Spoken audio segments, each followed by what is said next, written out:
My Porsche stays exactly right here. Then it leaves a different shape. Her Porsche was already sitting across my gate when I stepped outside, angled just enough to block the cedar panels my father and I built by hand, the ones I swore I'd protect long after he was gone. Antonia Merrick didn't even bother pretending it was accidental this time. The board chair rested one manicured hand on the roof, sunglasses low on her nose, smirk sharp enough to slice the morning air. "You're not getting out today," she said, voice cold, satisfied, already dismissing me before I spoke. I didn't raise my voice, didn't flinch. I simply stepped closer and let the sun catch the engraved brass plate my dad had installed years ago, the one that proved the gate stood entirely on my property. "You might want to look again," I told her, "because that easement you keep claiming, it doesn't exist." Her expression cracked for half a second, just a flicker, quick but real. And that flicker was exactly why I said, calmly but firmly, "If you've ever felt the fire in your chest when a bully thinks they can stomp on your family's legacy, stick with me and hit. What happens next isn't just pushback, it's justice. Now tell me, where are you watching from?" The clipboard queen straightened, clearly irritated that her control slipped for even a heartbeat. She leaned forward, heels planted like weapons. "This community gives me temporary authority over obstruction zones," she snapped. "Your sentimental wood fence isn't a pass to ignore the rules." "My name's Brandon Colehart," I said, not looking away. "Structural engineer, heavy equipment certified. I've cleared roads the size of this cul-de-sac during wildfire evacuations. And that," I pointed at her Porsche glinting in the sun, "is the only obstruction here." Her jaw twitched, so I kept going. "I built this gate with my father before he passed, last thing we worked on together, and every time you wedge your car across it, you trample more than a driveway. You trample him." For a moment, she didn't have a comeback. The tyrant in heels shifted her weight, suddenly unsure, like the ground beneath her wasn't as steady as she believed. But Antonia Merrick never surrendered control for long. She straightened, raised her chin, and reached for her phone. "You're being fined for aggressive confrontation," she said. "Expect a notice by noon." There it was, the predictable reaction of the officer of rules. Try to intimidate, try to overwhelm, try to bury me under technicalities she didn't understand. I walked toward her Porsche, studying the angle of her parking, the distance to the property line, the sun-baked asphalt beneath her tires. Years of structural and safety expertise had taught me to see what others missed: pressure points, risk zones, fire lane violations, and every possible liability waiting for the right moment to collapse. And hers, her entire reign, already riddled with cracks. "Find me," I said quietly. "Every ticket you write gets documented, every obstruction you cause gets logged, and every log becomes pressure you don't want stacked against you." She blinked, a real sign of fear this time, because she knew I wasn't bluffing. Antonia Merrick stepped closer, low voice sharp. "I run this neighborhood." I met her stare. Not for long. Behind us, a few blinds shifted, neighbors watching, silent witnesses to a war they'd been too scared to join. The heat pressed down on the street, the morning stillness broken only by the faint groan of my cedar gate, straining under the shade of her Porsche. That sound always got me, because I heard my father in it. His laugh, his instructions, his pride. And that's why I knew. This wasn't just about a blocked driveway. This was personal. This was war. And today was the day the first crack in Antonia Merrick's empire finally showed. Part 2. The moment the board chair stormed off, her Porsche still choking my gate, I felt the neighborhood shift. Not loud, not dramatic. Just a subtle stirring behind blinds, the quiet shuffle of feet on porches, the sound of people who'd watched this kind of thing happen too many times but never dared to speak. Antonia Merrick didn't realize it, but every showdown she initiated created more witnesses, more people who were growing tired of her power games. I walked toward the cedar gate, running my hand over the grain the way I used to when my father and I stained it together. The morning sun warmed the wood, but at the bottom near the hinge, the shadow of the Porsche cut across it like a fresh bruise. I measured the angle of her tires, the exact inches her bumper crossed into the fire access margin. Nothing she'd done today was just rude. It was illegal, reckless, and dangerous. The enforcer in crimson wasn't done with me, though. A few minutes later, she strutted back up the driveway, phone in hand, heels clicking, with the confidence of someone who'd gotten away with this routine far too long. "You have 5 minutes to move your gate," she announced. I turned slowly. "My gate isn't moving." "You installed it too close to the easement line," she fired back. "If you refuse, the HOA will open a compliance case." I stared at her, genuinely stunned by the audacity. "You block my property, Antonia. You're breaking the fire lane code every time you park like that." The clipboard queen waved a dismissive hand. "Fire lane rules don't apply on cul-de-sacs unless designated, and this one isn't." "Because you removed the painted markers," I said. That stopped her. A tiny pause, barely noticeable, but enough to confirm what I'd suspected. She recovered fast. "We removed them because they were faded." "No," I said. "You removed them because your Porsche wouldn't fit without risking a citation." The tyrant in heels stepped closer, tone sharpened like a blade. "Are you accusing me of tampering with community safety markings?"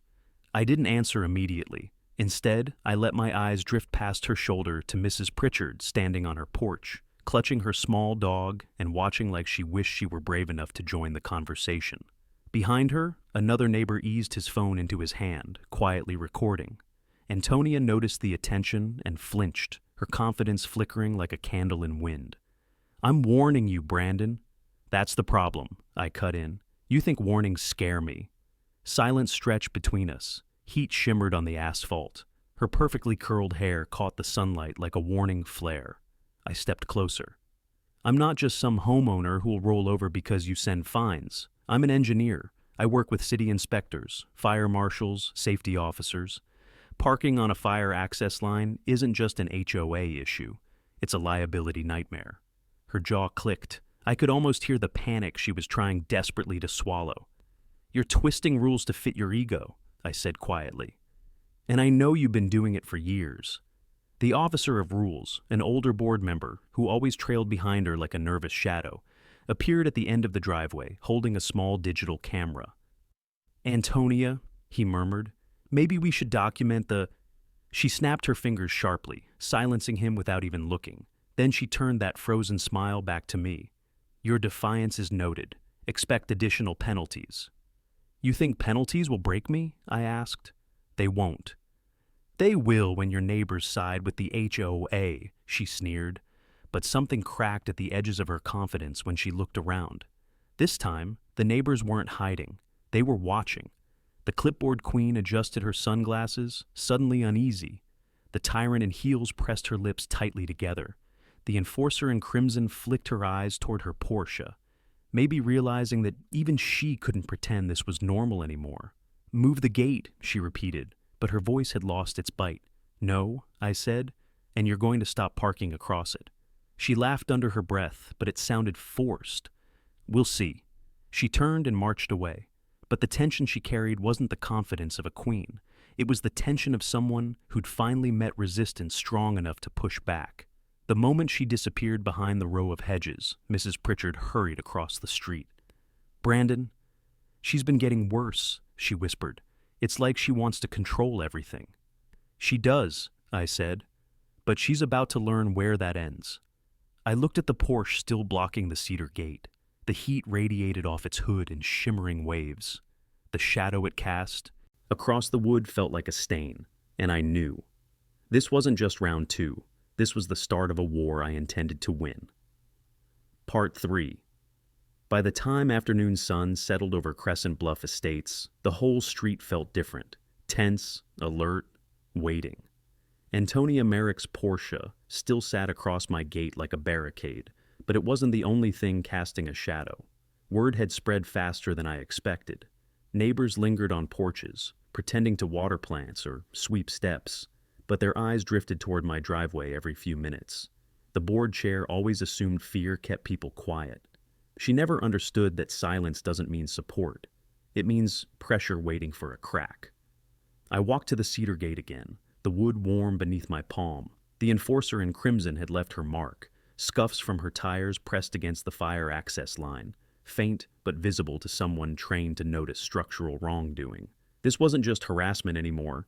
This was piling liability against the entire community. That's when I heard hesitant footsteps behind me. "Brandon?" "Hey," a voice said softly. I turned to see Leo Hartman, the HOA's maintenance contractor, standing at the edge of my driveway. His uniform shirt was wrinkled, his cap pulled low, and he kept shifting his weight like one shoe was hotter than the other. His eyes flicked toward the Porsche, then toward the neighbors watching, then back to me. Everything about him screamed internal conflict, guilt, fear, and a strange determination all tangled together. "Leo," I said, keeping my voice calm. "You okay?" He swallowed hard, nodding even though the motion didn't match his trembling hands. "Can I talk to you for a second? Not official. I mean, it's not about a violation or anything." That alone told me everything. When the HOA's maintenance guy clarified he wasn't here to fine you, something was off. "Sure," I said. He stepped closer, but not too close, keeping himself angled just enough that if the clipboard queen or the tyrant in heels happened to appear, he could pretend he was inspecting something and not betraying his board. He rubbed the back of his neck. "I saw what happened earlier. Antonia told the whole board that you provoked her, that you threatened to dismantle the community gate system. She's spinning it hard." That didn't surprise me, but the panic in his voice did. "And she's planning something else," he whispered. "Something worse." His eyes darted toward the street again. The officer of rules was walking a few houses down, clipboard in hand. Leo stiffened, lifting his chin like he was inspecting my roofline, pretending to check for compliance. When the officer passed, Leo exhaled shakily. "They're pushing me to sign off on a safety notice that isn't true. Something about your gate interfering with community drainage. It's a lie. Total lie." I felt my jaw tighten. "And you didn't sign it?" His mouth opened, closed, opened again. He shook his head. "I don't want to. But if I don't do what she says, I lose my job. My wife's medical insurance is through the HOA contract. I can't." His voice cracked, and he looked away quickly, pretending to study my fence so no one would see the emotion on his face. This wasn't just a conflicted witness. This was a man trapped in Antonia Merrick's system. "Leo," I said gently, "you're not responsible for her abuse." He flinched. "But if I don't follow orders, she'll bury me, and she'll bury you to make an example." He wasn't exaggerating. I saw the fear in the way he kept rubbing his fingers together, like he was trying to scrub guilt off his skin. His shoulders were hunched tight, his breathing shallow, his eyes fixed anywhere but on mine. Finally, he whispered, barely audible, "Just be careful. She's not letting this go." Then he straightened suddenly, snapping back into the posture of a man pretending he wasn't breaking rules. He nodded stiffly toward my roofline, an actor sticking to his cover. "Yep," he said loudly, voice shaky but forced. "Everything looks up to code here." He turned and walked away fast, like staying any longer would get him caught in a crossfire he'd been trying to escape for years. I watched him go, the weight of his warning settling deep in my chest. Antonia Merrick wasn't just angry. She was preparing her next strike, and for the first time, I wasn't the only one feeling the pressure. Part 4. Leo's warning didn't fade with time. It expanded, tightening around the afternoon like a storm cloud that refused to move. Crescent Bluff Estates always pretended to be peaceful, but beneath the manicured lawns and red tile roofs, fear lived in every crack. And now that Leo had spoken, I could feel that fear trembling across the street, around corners, behind blinds. Antonia Merrick had built an empire on intimidation, and everyone knew what came next when someone pushed back. I walked toward the cedar gate again, tracing the curve of the hinge with my thumb. My father's initials were still etched on the underside, hidden unless you knew where to look. That small engraving felt heavier than the entire gate, because if the board chair got her way, she wouldn't just fine me or block my driveway. She'd dismantle the gate itself, tear apart the last piece of him I had left. And she knew that. She'd seen me kneel at it once, years ago, the day after my father's funeral. She stored that moment like ammunition. The enforcer in crimson returned right on schedule, marching down the street with the confidence of someone who believed the entire community belonged under her heel. She wasn't alone this time. The clipboard queen trailed behind her carrying a thick folder, and the officer of rules followed like a bodyguard armed with a digital notepad. Antonia stopped at the edge of my driveway, sunglasses glinting. "Mr. Colehart, we've received additional reports regarding your property. You were instructed to adjust the placement of your gate, and you failed to comply." I stepped forward. "You gave an illegal instruction." She smiled sharply. "Illegal? Hardly. The HOA has the final say regarding structural additions that obstruct community access. Except my gate predates your presidency," I said, "and it was approved years ago." The clipboard queen flipped open her folder dramatically. "According to our updated standards—" "Updated when?" I interrupted. She hesitated. "Last month." I stared at her. Convenient. The tyrant in heels crossed her arms. "The standards apply to all residents, regardless of personal attachment. Your father's handiwork doesn't exempt you." There it was, her real tactic. Undercut the emotional foundation first, then strike. A few neighbors inched closer along the sidewalk, pretending to admire garden beds while listening intently. The officer of rules lifted his notepad, tapping it like a metronome for intimidation. "Let's cut the performance," I said. "This isn't about standards. This is about your Porsche." Her lips tightened. "My vehicle is well within allowable temporary placement." "Temporary?" I gestured toward her car, still angled across my gate. "It's been there all day." The clipboard queen chimed in quickly. "The HOA president is exempt from certain parking limits during field evaluations." "What evaluation?" I shot back. "You haven't inspected anything except my patience." A suppressed snort came from one of the neighbors. Antonia's head jerked toward the sound, but whoever made it disappeared behind a hedge. Then she turned back to me, expression icy. "We're escalating this matter to formal violation status. You'll receive notices by mail and email. If you refuse compliance, the HOA will take corrective action." "Corrective action?" I asked. "Like removing a gate you don't own?" She raised her chin. "Like enforcing the rules you refuse to follow." That's when Leo appeared again, walking hesitantly with a toolbox he didn't need. His shoulders were stiff, eyes darting between Antonia and me.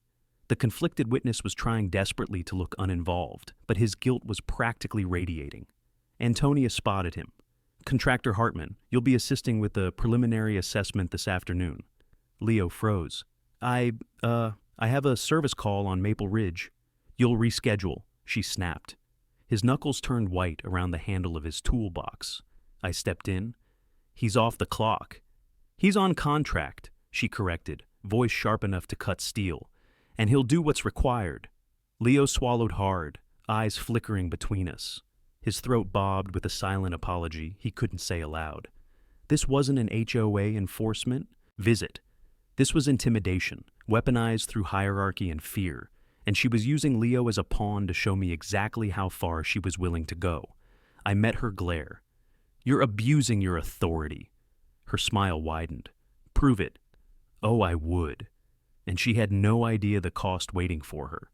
The officer of rules lifted his camera. "Documenting non-cooperation," he murmured. I didn't even look at him. "Document everything. Every misused exemption, every fire lane obstruction, every fabricated standard." Antonia's expression faltered for just a breath. She didn't like that word. Documented, because documentation was where liability grew teeth. She turned sharply on her heel. "This isn't over." "No," I said softly. "It's just beginning." As she walked away with her entourage, neighbors slowly emerged from behind hedges and porch posts, murmuring nervously. They'd seen enough to recognize the pattern, and I'd seen enough to know. Antonia Merrick was escalating. But so was I. Part 5.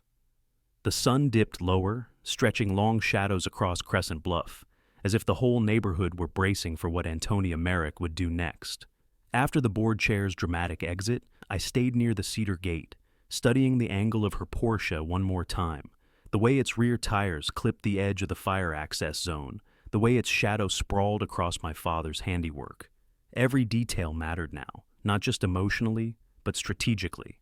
And strategy was the only way to beat someone who'd weaponized authority as thoroughly as the enforcer in Crimson had. I needed evidence, yes, but not documents, not files, not hidden papers. I needed professional observation. I needed expert eyes that outranked her rules. So, I made a call. Fire Captain Morales arrived less than an hour later, stepping out of his truck with a clipboard tucked under one arm. He was a big man with a calm presence, the kind you trusted instantly. He jogged calls across our district and understood more about emergency routes than anyone in Crescent Bluff ever would. And unlike the clipboard queen, Morales wasn't here to posture. He was here to assess. He whistled when he saw the Porsche wedged across my gate. That's bold. That's the HOA president, I said. He walked closer, hands on his hips. This close to a residential fire lane? That's not bold. It's stupid. I didn't have to say anything else. He knelt beside the pavement, running a finger along the faded outline where fire lane markers used to be. These were scraped recently, he muttered. You didn't do this. No, I said. She had them removed a month ago. Morales' eyes hardened. She can't do that. Only the city can authorize lane modifications. HOA doesn't have jurisdiction. There it was, the beginning of the crack I needed. The officer of rules appeared at the end of the street, stiffening when he saw Morales kneeling. He approached slowly, clutching his digital recorder like a shield. This is restricted HOA property, he started. Morales stood up, towering. No, it's not. This is a designated emergency route. You don't outrank the fire department. The officer froze, mouth half open. Neighbors emerged again. First a couple pretending to walk their dog, then Mrs. Pritchard leaning on her railing, then two teenagers pretending to film the sky while capturing everything. The clipboard queen hurried over next, panic already forming around her eyes. We didn't call for a fire inspection. I'm not here for an inspection, Morales said. I'm here because a homeowner reported a potential obstruction in a designated access point. Her fake smile dropped. It's not an obstruction. He pointed at the Porsche. That's an obstruction. Her jaw snapped shut. Morales paced the area, tapping the pavement with his boot. Blocking this lane prevents emergency vehicles from accessing 3 homes. If you submitted any reports claiming this configuration was approved, it's false. And if your president ordered lane markers removed, she violated municipal code. The clipboard queen looked like she might faint. I followed Morales as he inspected the angles. So, she's breaking city law? Breaking it, he said. She's lighting it on fire. A few neighbors snorted, quickly covering their mouths. Then Leo appeared again, carrying a ladder he clearly didn't need. His eyes darted between Morales and the clipboard queen, panic flickering in every movement. The conflicted witness looked like a man standing on the edge of choosing sides, terrified of both. Morales crouched near the Porsche, studying how its weight shifted on the incline. This car's too close to the slope. One strong push or rollback, and it's sliding into your gate. No wheel blocks, no stabilizers. Reckless parking plus lane obstruction. Insurance nightmare. The clipboard queen choked on her breath. Insurance? Why would insurance? Morales straightened. Because if this car damages his property during an obstruction scenario, the HOA becomes financially liable. Leo stiffened. The officer of rules swallowed audibly. The clipboard queen lost all color. So, Morales continued, folding his arms, if you want to avoid lawsuits, fines, and municipal penalties, you move this damn car. Now. Everyone looked at the board chair's car, gleaming like a trophy she'd never imagined could turn into a weapon against her. Morales turned to me. Document everything from today. Photos, timestamps, witness names. If this escalates, and it will, you're going to want a full record. This wasn't just a hint. It was a roadmap. Not paperwork hidden in basements, not secret files, just expert observation that turned Antonia's arrogance into liability. As Morales headed back to his truck, neighbors whispered, Leo froze in place, and the clipboard queen made frantic calls she couldn't control. And that's when I realized Antonia Merrick hadn't just crossed a line. She'd crossed the one line that could financially crush her. Part 6. Fire Captain Morales' truck hadn't even cleared the corner before Crescent Bluff erupted into a quiet storm. Sideways glances, half-hidden whispers, neighbors pretending to sweep their porches just to stay within earshot. The moment he declared Antonia Merrick's Porsche a municipal liability hazard, something fundamental shifted in the air. Every person who had ever been fined, threatened, lectured, or humiliated by the board chair, suddenly recognized that the untouchable queen wasn't untouchable anymore.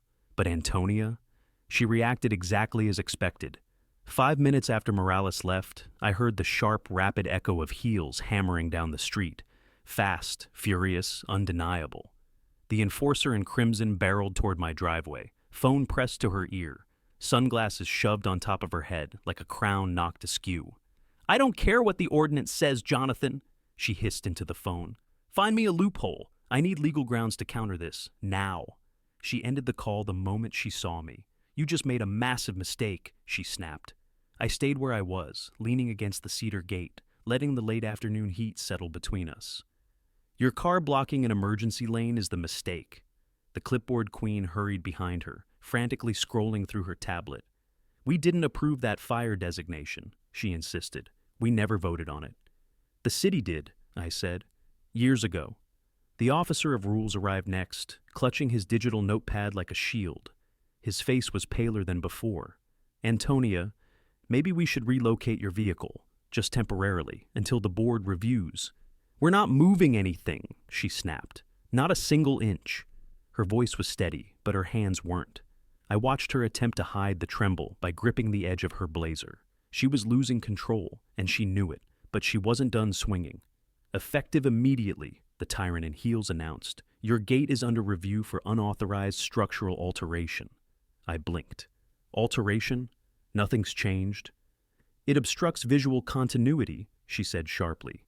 "It lacks community aesthetic compliance," and Fire Captain Morales overstepped. His statements hold no weight until verified by the HOA committee. I laughed once, not because it was funny, but because it was pathetic. "You think you outrank the fire department?" She stepped forward until I could see the thin crack forming in her composure. "I outrank you."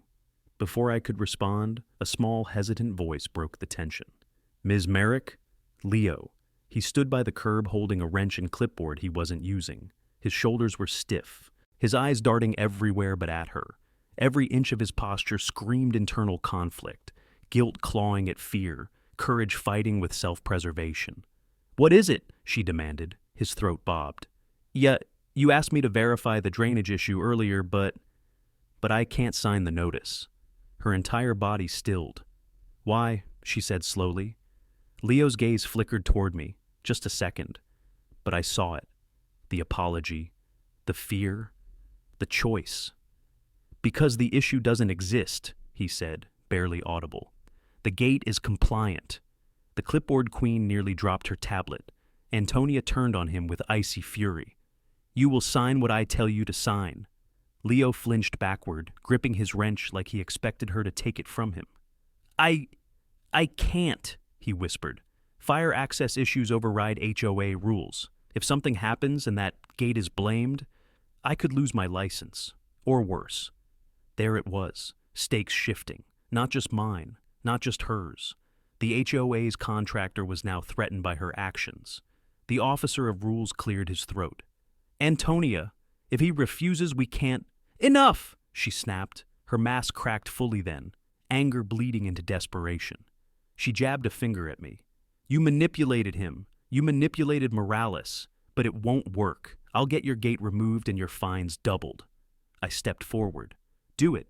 Every violation you file becomes part of a larger report the city will see. And every obstruction you cause adds to your liability."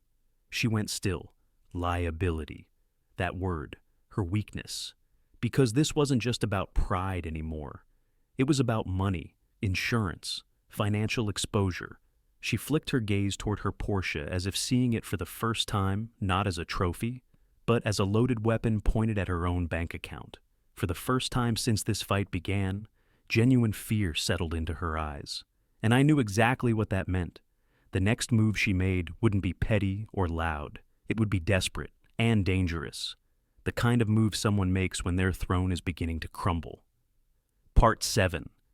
Even after Antonia Merrick stormed off in a trail of fury, Crescent Bluff didn't relax. If anything, the neighborhood grew even more alert. Windows cracked open. Porch lights flicked on early. People lingered outside, pretending to tend flower beds, all waiting to see what the board chair would do next. The enforcer in crimson was wounded, and a wounded tyrant lashes out harder than a confident one.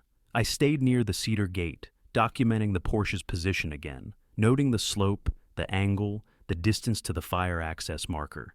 Every detail mattered now that liability had entered the picture. I knew Antonia was scrambling behind the scenes, calling lawyers, bullying board members, pressuring the clipboard queen to fabricate more violations.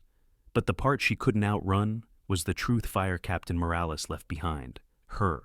Porsche had officially become a hazard. I didn't expect to see Leo again so soon. But there he was, creeping down the sidewalk like he was approaching an active crime scene. His uniform shirt stuck to him with sweat, his eyes darting toward every porch as if expecting Antonia to leap out and crush him for breathing wrong. Clutched in his hand was a crumpled sheet of paper he kept folding and unfolding until the edges tore. He stopped at the edge of my driveway, but didn't step onto it, as if crossing that invisible line too boldly might get him fired. "Brandon," he said quietly, I need to talk to you." I didn't move closer. I didn't want him to feel cornered. "You can talk?" He glanced over his shoulder. The clipboard queen had just stepped out of her house, scanning the street like a hawk searching for prey. Leo stiffened and lowered his voice so much I had to lean forward to hear him. "She's panicking," he whispered. "Antonia's planning something huge, something that'll make Morales' report look like nothing." That tracked. The tyrant in heels didn't accept defeat. She smothered it with paperwork and threats. "What's she planning?" I asked. Leo looked physically ill. "She wants me to file a structural hazard report against your gate, a fabricated one. She said if I don't sign it, she'll terminate my contract and blacklist me from every HOA in the county." Typical board chair move. Dangle someone's livelihood until fear forces compliance. "She can't blacklist you," I said. "She can," he breathed. "You don't understand how tight these contracts are. If she tells the other boards I'm insubordinate, I'm done. My wife's treatments, my insurance, everything depends on this job." His voice cracked.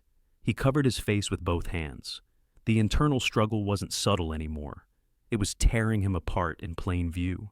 I stayed silent, letting him find the words. Finally, he lowered his hands, eyes red, breath shaky. But that's not the worst part. He opened the wrinkled paper. My stomach tightened. It wasn't a violation notice. It was a map of Crescent Bluff's emergency grid system. "Where did you get this?" I asked. "She left it on my desk," he whispered. "Antonia wants to reroute the HOA's emergency access designation, so it avoids your property entirely. If she pulls it off, she'll claim your gate is interfering with community safety." My jaw clenched. "That's illegal." "I know," he said, "but she's already scheduled a private board-only vote tonight. She thinks no one will notice." She was trying to rewrite the rules, literally, and she was using Leo as the pen. He took a step closer, voice unsteady. "I'm telling you because I can't help her do this. Not anymore." This was it. The conflicted witness choosing a side. "Leo," I said softly, "you're doing the right thing." He shook his head. "No, I'm doing the dangerous thing." He pointed to the map again, tracing a line with his trembling finger. "If the emergency designation changes, the HOA becomes responsible for any accidents her Porsche causes. That means every claim, every repair, every lawsuit, it all lands on their insurance." I inhaled sharply. This wasn't just a crack in her control. This was a fault line. "She doesn't realize," he continued, "that changing emergency routes requires city approval, and if the city sees her unauthorized alterations," he swallowed, "her policy will drop her. Fast." He handed me the paper, forcing it into my hand like it burned him. "Do whatever you need to do with this. I can't be seen holding it." My fingers closed around the map, heavy, damning, valuable. "Leo," I said, "you just gave me exactly what I needed." He stepped back, fear and relief warring across his features. "Please, just don't tell her." "I won't." As he hurried away, shoulders hunched, I watched him disappear into the dimming light. The board chair had crossed another line. But now, she wasn't the only one holding the match, and I finally had the fuse. Part 8. The moment Leo disappeared around the corner, I shut the gate and stepped into the workshop behind my house, the one place the board chair had never dared to enter. Antonia Merrick thrived on public displays of control, but she avoided spaces she couldn't dominate. This small, cedar-walled workshop, it was mine. My tools, my measurements, my specialty, and tonight, my strategy. I spread the emergency grid map across my steel bench.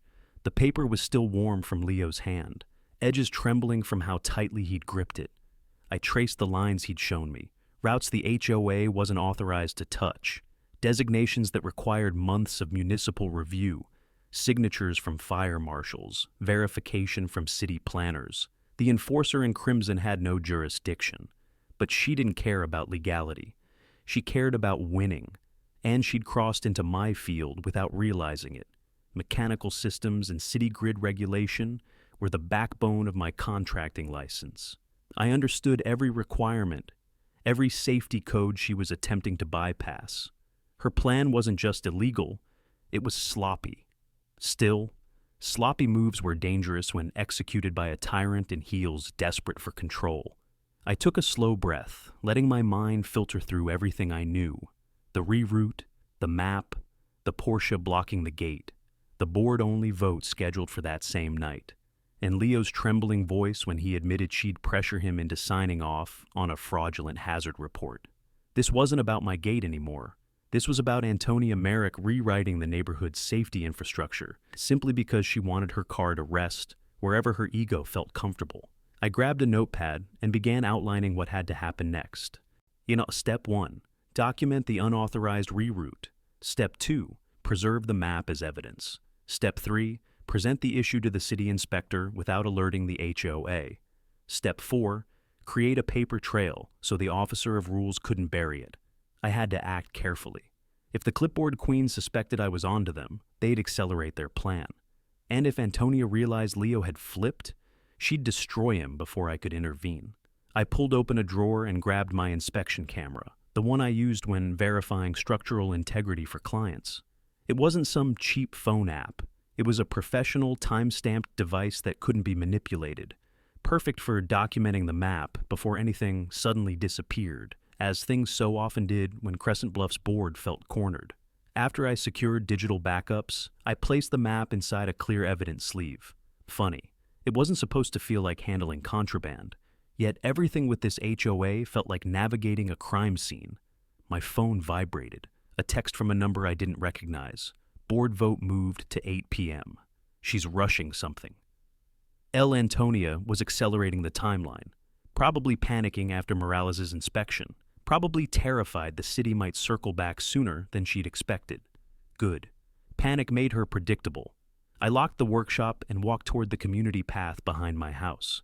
The sky was dim, painted purple and blue, the kind of quiet evening that made most neighbors settle into dinner. But Crescent Bluff wasn't quiet. Too many eyes, too many whispers. The officer of rules had created a culture of fear, and her followers mimicked her vigilance like disciples. I headed toward my next move, the north fence line, where the emergency access box was mounted. If Antonia planned to reroute, she would have started manipulating the markers. My mechanical background meant I knew every hinge, latch, and seal on those boxes. Sure enough, when I reached it, something immediately struck me. The screws had been touched recently, slight scratches, fresh.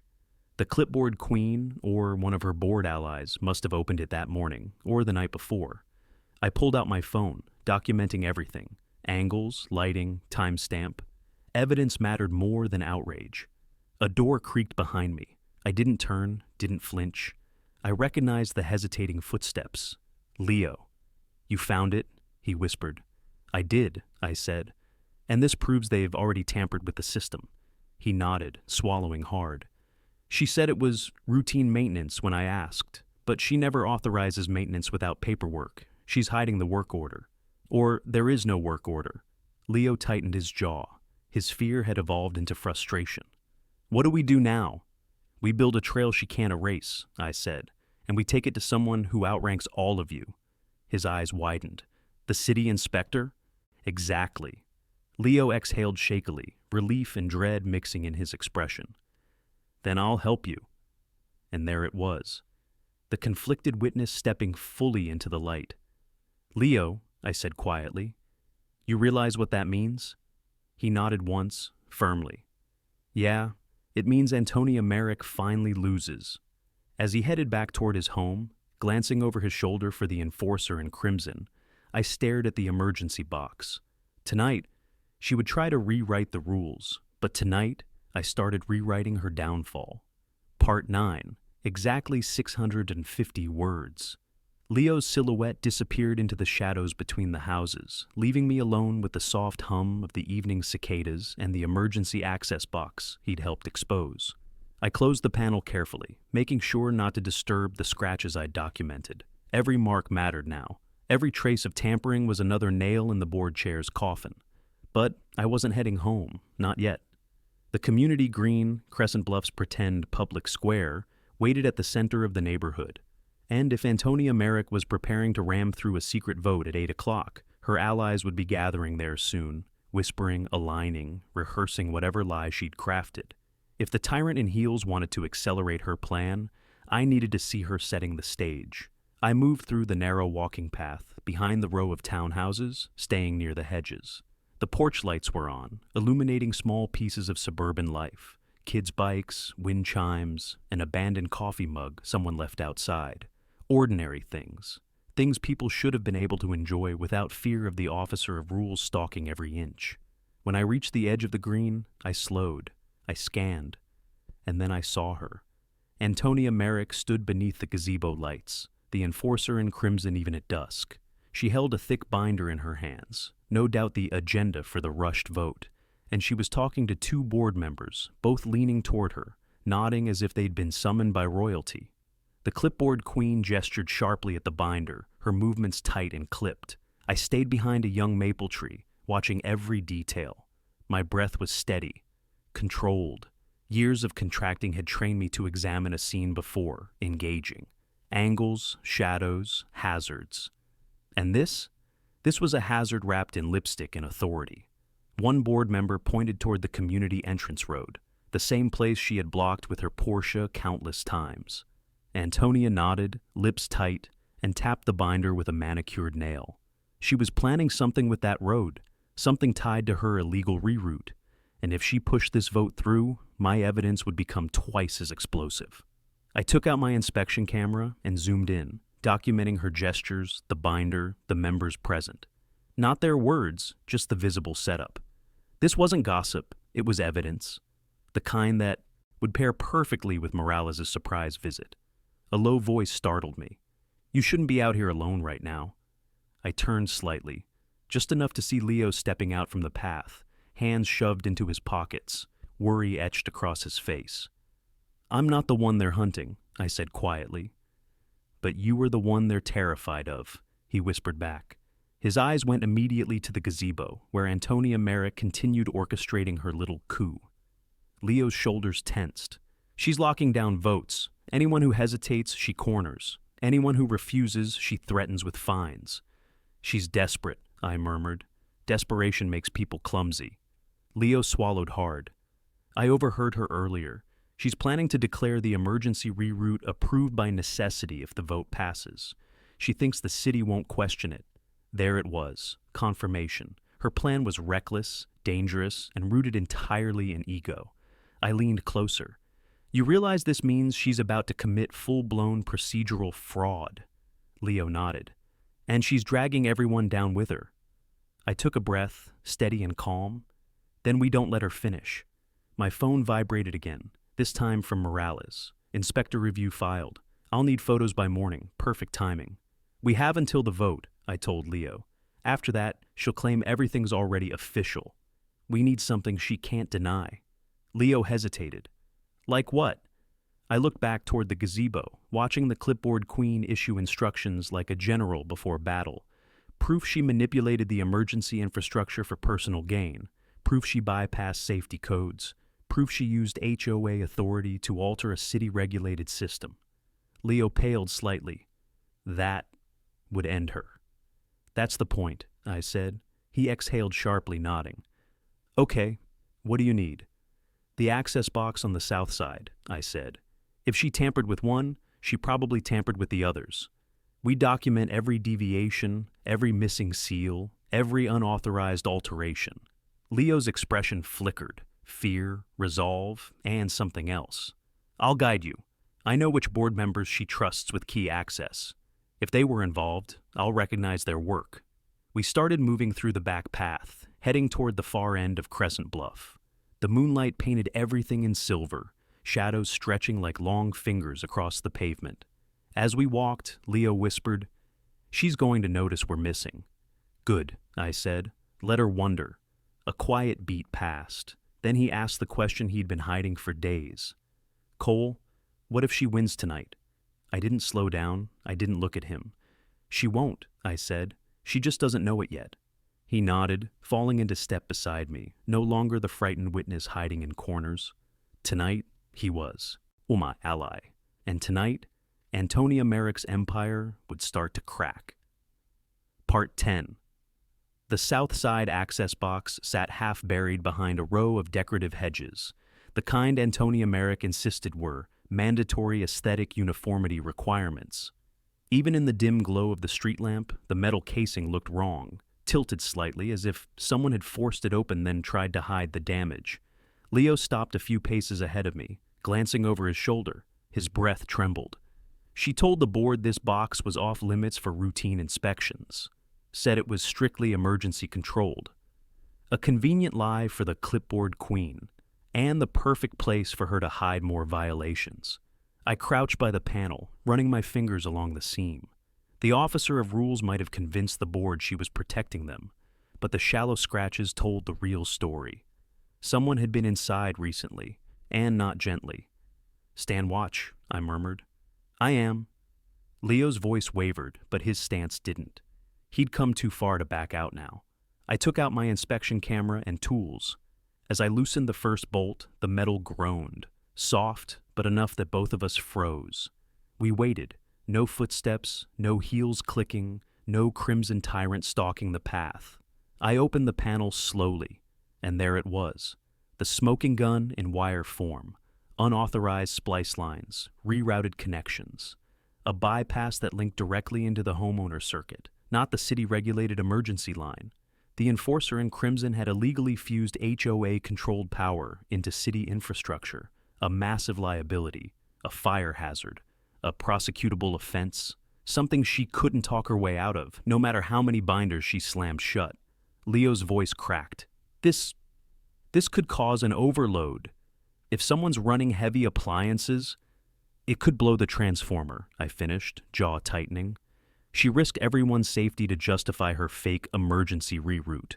He ran a shaky hand through his hair. Why would she do that?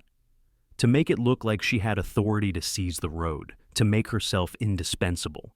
I photographed every splice, every marking, every exposed line, and to force homeowners into compliance. Leo swallowed hard. "She'll destroy me if she finds out I helped." I met his eyes. "Not if I destroy her first." A sharp wind rustled the hedges, and both of us instinctively ducked. A pair of headlights drifted down the community road. A car slowed. My pulse spiked, until I recognized the older sedan. Mrs. Thompson, the elderly homeowner who'd been fined 8 times for non-regulation mailbox height. The tyrant in heels had humiliated her publicly last month. I waved her down. She rolled her window halfway. "Cole, why are you two crouched in the bushes like fugitives?" "Because your HOA president tampered with emergency wiring," I said quietly. "And if this transformer blows, your home is in danger too." Her eyes widened. She leaned closer. "Are you telling me she did something illegal?" "She did something dangerous," I corrected. "But I need more than photos. I need numbers, usage readings, inconsistencies." Mrs. Thompson nodded slowly, jaw firming. The soft-spoken widow was gone, replaced by someone who'd been pushed too far. "What can I do?" "Your son works for the utility company, right?" "Yes, he can pull system logs." "Ask him for the readings from the last 30 days, especially the dips and spikes around this block." Her lips pressed into a thin line. "I'll get them tonight." She drove off, determination replacing fear. Leo exhaled. "People are starting to see who she really is." "They always do," I said, straightening the panel, but leaving it loose for Morales to inspect. "Bullies don't stay invisible forever." We walked the back path again, heading toward the rec center, the location of the emergency membership vote. Through the windows, I could already see board members gathering, their posture stiff and uncomfortable. The clipboard queen stood near the podium, flipping through her binder, lips thin with irritation. She kept glancing toward the door, waiting for me to walk in, clueless, unprepared, outmatched. She had no idea what was coming. Leo touched my arm. "Cole, before we go in, you need to know something." I paused. He looked down. "She threatened to revoke my residency if I talked to you. Said she could reassign my unit because I was still under the probationary lease period." I clenched my jaw. "She abused her authority. Again." He nodded. "That's why I'm in this. I'm tired of living scared." I placed a hand on his shoulder. "You're not alone anymore." The clock on the rec center wall read 7:59 p.m. 1 minute until the vote. 1 minute until the board chair tried to finalize her fraud. I pushed open the door. The battle was about to begin. Part 11. The moment I stepped into the rec center, the temperature in the room shifted. Not literally, but in that way a crowd senses conflict before it erupts. Conversations faltered, heads turned, and right at the front, framed by fluorescent lights that cast sharp angles across her face, Antonia Merrick froze with her binder midair. The board chair didn't smile. She didn't greet me.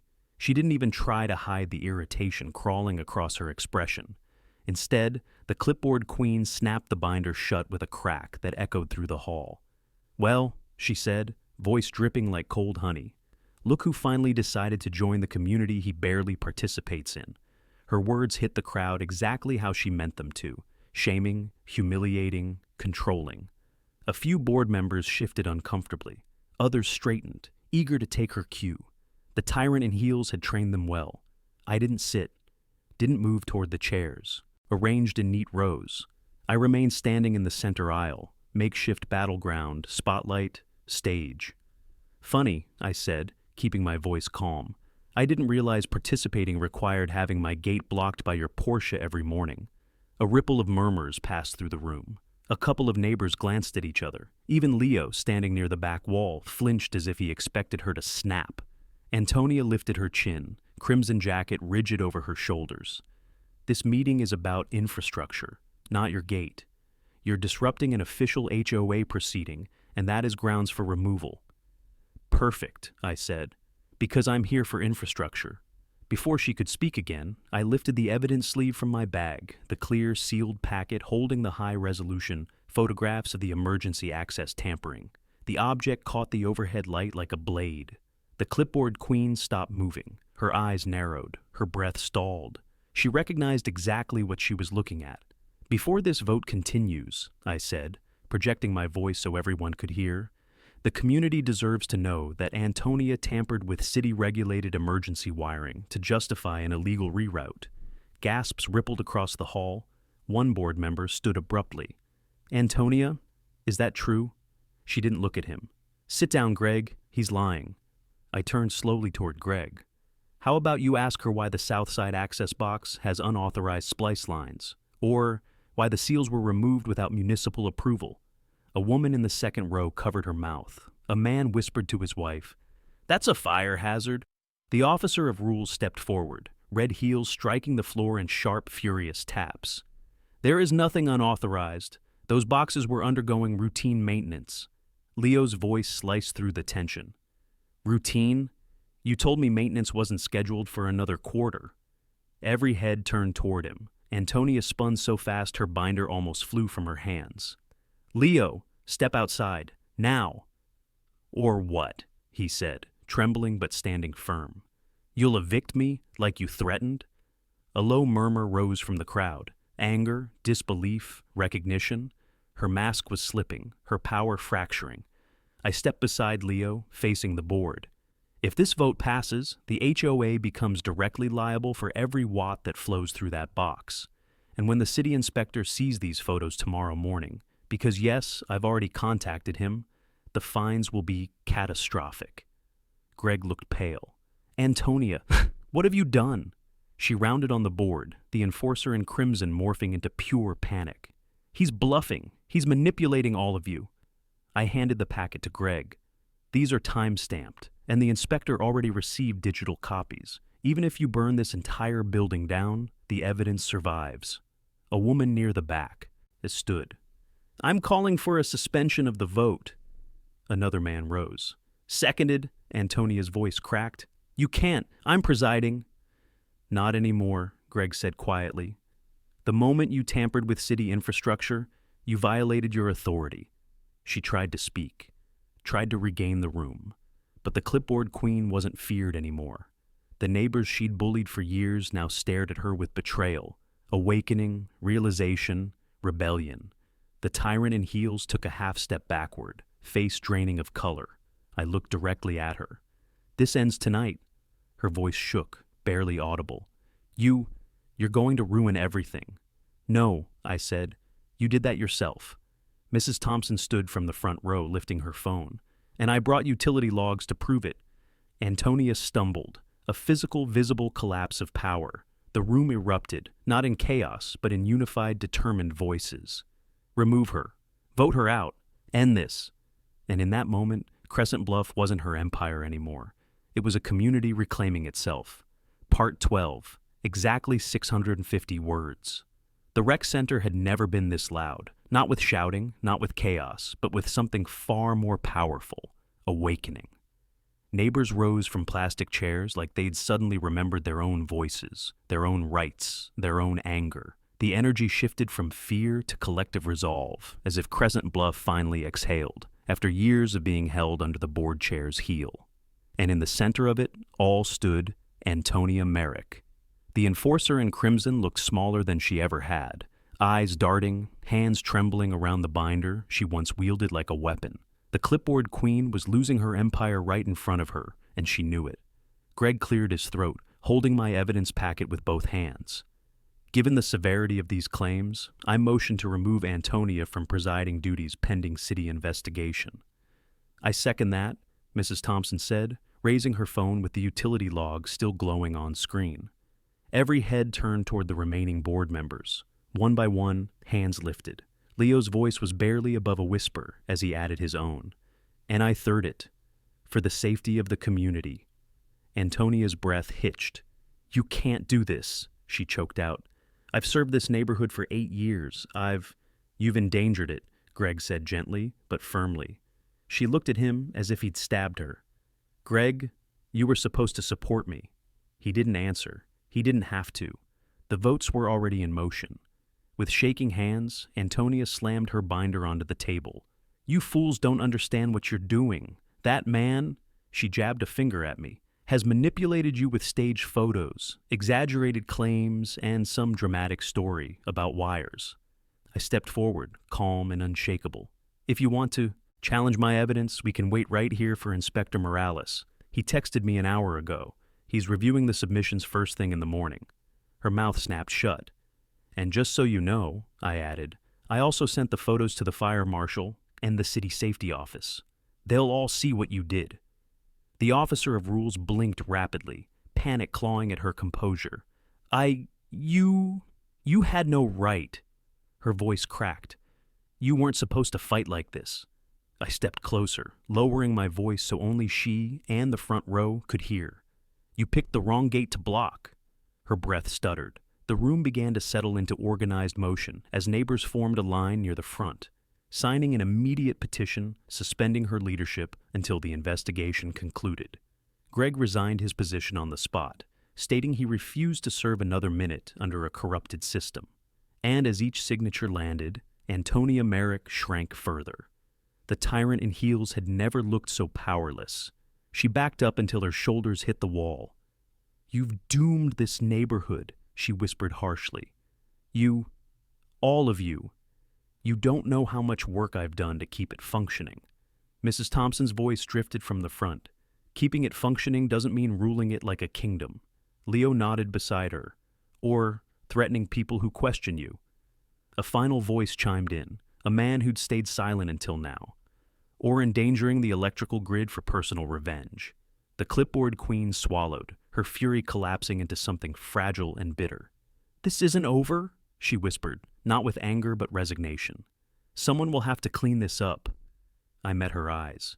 "We already started." Greg walked over and gently removed her HOA badge from her blazer. Antonia didn't fight it, didn't argue, didn't lift a hand.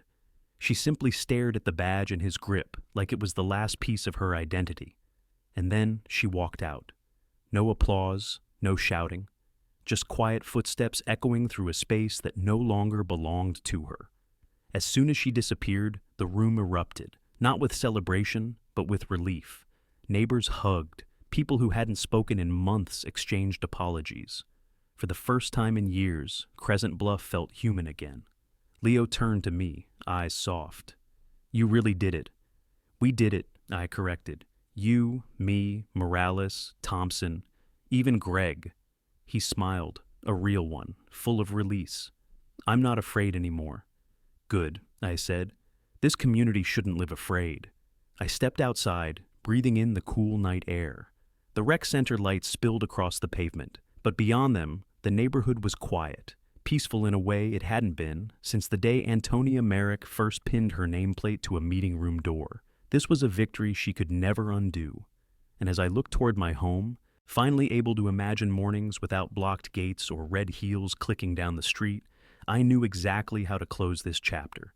If you want more stories of homeowners standing up to HOA tyranny, hit subscribe right now, share your story in the comments, and let me know where you're watching from.